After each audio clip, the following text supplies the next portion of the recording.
मान्यवर, यह बजट देश की जनता के साथ बड़ा खिलवाड़ है। भारतीय जनता पार्टी धोखा देकर के सत्ता में आई और लाठी लेकर के सत्ता में बैठी है। ना सत्यता जबती ना सत्यता अब है। इस बजट में कहीं भी आम आदमी के हित की बात कोई नहीं है। किसान, नौजवान, छात्र, बहन बेटी किसी का कोई उल्लेख इसमें तरक्की का नहीं है, परंतु ये किसान के आय दोगुनी करने की बात करते हैं। किसान के इनपुट की कीमत बढ़ा दी गई है। आप को ये जान करके ताज्जुब होगा, हम लोगों को आशा थी कि इस बजट में कृषि यंत्रों से, ट्रैक्टर से, इंजन आदि से जीएसटी हटाई जाएगी, परंतु ऐसा नहीं हुआ। कीटनाशक और उर्वरक इन पर थी कि सब्सिडी बढ़ेगी, उस पर सब्सिडी नहीं बढ़ी, बल्कि उल्टा मेरे जनपद मुजफ्फरनगर में ही आप ही के लोग बैठ करके फर्जी खाद बना रहे, इफको, क्रबको और आईपीएल को सप्लाई कर रहे फर्जी पोटास। 27 रुपए क्विंटल की राख खरीद करके डिस्टिलरी से उसको ग्रेनुलाइजर में घुमा करके पोटास कह करके बेच रहे हैं। सब जानते हैं कि राख तो नेचुरल होती है, उसमें पोटास होता ही है।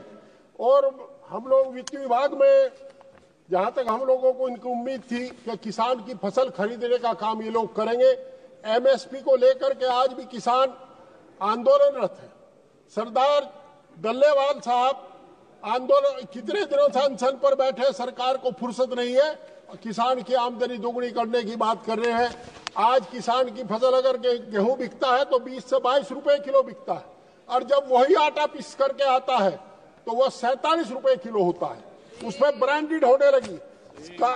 हमारे जनपद में जितने भी वो कारखाने हैं सब पर कुछ लोगों का कब्जा हो रहा है। सरकार न मजदूरों के हित की बात कर रहे। मनरेगा में मजदूरी 270 रुपए, मजदूर 450 रुपए मिलता है। मजदूरी पश्चिम उत्तर प्रदेश में 200 रुपए की मजदूरी इन्होंने रखी है। तो ये सब फर्जी आंकड़े हैं इनका। आज की तारीख में अमीर और अमीर हो रहा है, गरीब और गरीब हो रहा है। जहां तक नौजवानों को रोजगार की बात है, बैंकों की स्कीम लाते हैं, बैंक में तो खुद ही उतना ही भ्रष्टाचार है जितना सरकार में। आज सच्चाई यह है कि सरकार में बैठे लोग धनाढ्य होते जा रहे हैं। 3 एकड़ के किसान 5-4 हजार करोड़ के आदमी हो गए। ये इस सरकार का ही कमाल है। छात्रों की शिक्षा की बात की। आजादी की लड़ाई में जो आजादी के मतवाले थे वो कहा करते थे कि सिंचाई मुफ्त होगी, शिक्षा मुफ्त होगी, दवाई मुफ्त होगी। पर आज शिक्षा को इन्होंने गरीब के, किसान के बच्चों के हाथ से किताब छीन ली है।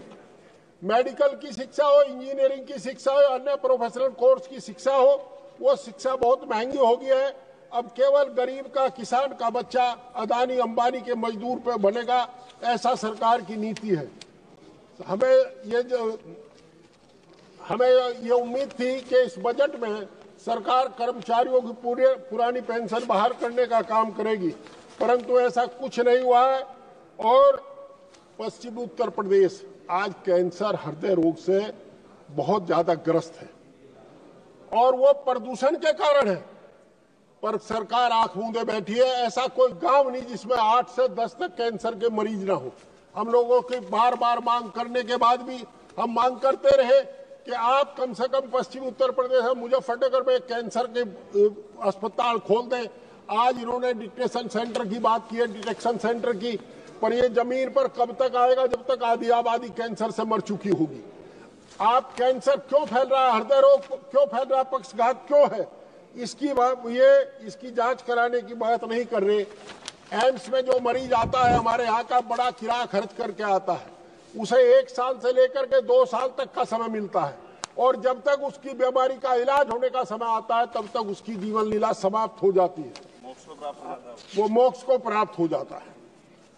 हमारा जनपद एनसीआर में, सभापति जी, जब से हमारा जनपद एनसीआर में, हम लोगों का जीवन दूभर हो गया। कोई छूट नाम की कोई विकास का काम मुजफ्फरनगर में नहीं हुआ, शामली में नहीं हुआ। अलबत्ता इतने प्रतिबंध लग गए, किसान ट्रैक्टर 15 साल का नहीं चला सकता, किसान ट्रैक्टर आदमी कोई कार नहीं चला सकता। हमारी मांग है कि इस एनसीआर से हमारा पंडा छोटो, हमें महाभियोग लगता है, महाबीमारी लगती है, इसे एनसीआर से बाहर कर दे या इन प्रतिबंधों को हटा दो। उद्योगों प्रतिबंध है। दूसरा, इसके साथ साथ एक रैपिड रेल चली, उम्मीद थी, बड़ी चर्चा हुई कि मुजफ्फरनगर तक जाएगी। हम मांग करते हैं कि मेरठ के बजाय उसे सहारनपुर तक चलाइए, बिजनौर भी भेजिए। तो रैपिड रेल चलाने की बात नहीं कर रहे। जहां तक बच्चों की बात करते हैं, ये कहते हैं बेटी पढ़ाओ बेटी बचाओ। अयोध्या की बेटी के साथ क्या हुआ? बहन बेटी सुरक्षित नहीं है, बार बार ये कहते हैं, उसका उल्टा करते हैं। हमने मांग की थी, हमें अपेक्षा थी कि गांव गरीब की बेटी, किसान की बेटी इस शहर में आकर के स्कूल में शिक्षा प्राप्त कर सके। इसके लिए आप छात्रावास की व्यवस्था करेंगे। छात्रावास नहीं है, गांव में उच्च शिक्षा के संस्थान नहीं है, शहर में छात्रावास नहीं है। ऐसे में हम क्या करेंगे? ये हमारी समझ से परे का मामला हो रहा है। और बच्चे, लड़कियां पढ़ने से रह जाती है।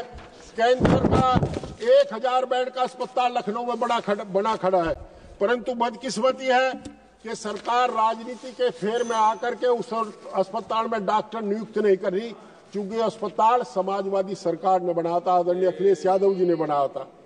और बड़ी बहादुरी के साथ, हालांकि पंकज जी बैठे हैं, चौधरी जी, इनके साथ ही जाती है।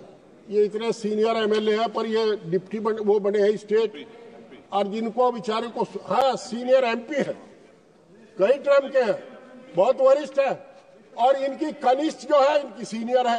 ये इन्होंने काम किया। ये कह रहे किसान को 3 लाख से 5 लाख का कर्जा दे दिया। बाबा, हम कहते हैं किसान को कर्जा मुक्त करो। आपने किसान को कर्जा के जाल में फंसा करके अपना गुलाम बना लिया। आज कोई किसान ऐसा नहीं है जिसकी जमीन बैंक में न रहे, न रखी हो। मेरा आपसे अनुरोध है, आदरणीय चौधरी जी, आप भी सोच लो, आप भी किसान हो। वैसे तो मसाले वसाले का बहुत काम है, पर मैं कह रहा हूं किसान भी है। आप किसान का जब क्रेडिट कार्ड का बिल वो रिन्यूअल कराता है, उसको 2 मिनट सभापति जी, उनको अपना सारा पैसा जमा करना पड़ता है। और कौन सा व्यापार है वो सारा सामान बेच करके पैसा ले आएगा? सब जानते हैं। बैंकों के बाहर दलाल बैठे हैं, वो उससे 10 रुपए रोज पे 100 रुपए देते हैं। अगर आप जिस तरह दुकानदार की सीसी लिमिट रिन्यूअल होती है, इसमें तो कोई वित्तीय बाहर नहीं पड़ रहा। किसान का क्रेडिट कार्ड भी 3 साल के लिए उसी तरह रिन्यूअल कर लो, ब्याज जमा करा दो, तो शायद अच्छा रहेगा।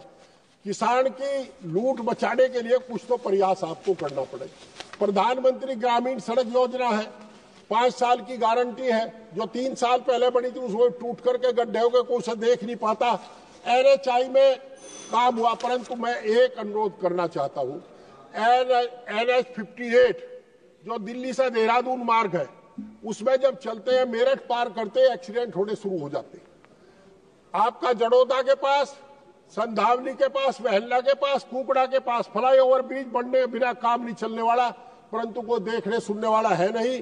सब ठेकेदार इनकी कृपा पर जाते हैं और लूट खसोट करके चले आते हैं। मुजफ्फरनगर करनाल, जो ये मुजफ्फरनगर हमारी मांग है, हरियाणा का और पश्चिम उत्तर प्रदेश का रोटी बेटी का रिश्ता है। हम आपके माध्यम से सरकार से अनुरोध करते हैं कि करनाल से बिजनौर तक वाया शामली मुजफ्फरनगर और पानीपत से मेरठ तक एक ट्रेन रूट बनाया जावे, ताकि पश्चिम के लोग भी वहां रह सके, वो जा सके। मेरा आपके माध्यम से अनुरोध है कि सरकार जब उत्तर भाषण हमारे वित्त मंत्री जी उत्तर भाषण देंगे, तो इन बातों का समावेश करें। इन पर कुछ कहे, मने करें या हाँ करें, कुछ तो कहें।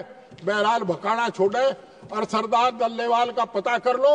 और मेरा अनुरोध यह भी है कि जिन लोगों ने किसान आंदोलन में आंसू गैस के गोले छोड़े थे हरियाणा पंजाब बॉर्डर पर, उनको चिन्हित करके उनके विरुद्ध मुकदमे दर्ज कराए जावे, उन अधिकारियों को सस्पेंड किया जाए। बहुत बहुत धन्यवाद। हमसे जुड़े रहने के लिए हमारे YouTube चैनल को सब्सक्राइब करें और नई वीडियो की नोटिफिकेशन के लिए बेल आइकॉन को दबाएं। अगर आप ये वीडियो Facebook पर देख रहे हैं तो लाइक जरूर करें और ज्यादा से ज्यादा शेयर करें। धन्यवाद।